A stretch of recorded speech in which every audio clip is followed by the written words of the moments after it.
Tavsiya beraman, xalq hamma yasatsin, zakaz bersin.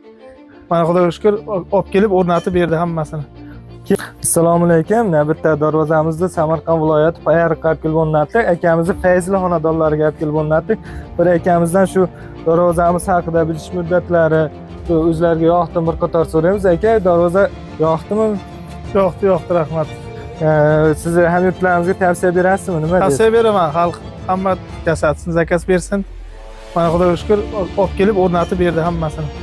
Keyin bitish muddatlari keladigan bo'lsa 25 kun 35 kun oralig'ida bitib O'zbekiston bo'ylab sinflarni qilib beriladi aka. Bitish muddatlaridan boshida barchasi qilib berilgan. Ranglar, kraskalar o'sha siz aytgandek o'sha haqiqiy bonkir asfalt, JK2 bankoviy kraskalarda, bu yerlar aytganingizdek perlamotor kraskalarda, zamoqlar o'sha aytilgan materiallarda bo'lgan. Eng asosiy shanirni aytganingiz, mana shanirlar ham zakasmay bo'ldi. Hammasi ko'ngildagidek bo'ldi. Ziyod bo'ldi hammasi. Xudo xolasa aka servis xizmatlari bor, bemalol murojaat qilaverasiz. Xudo xolasa chiroyli xizmatlarni qilib beriladi. Bir qator darvoza yaqindan ham bir qator ko'rsatib o'tamiz.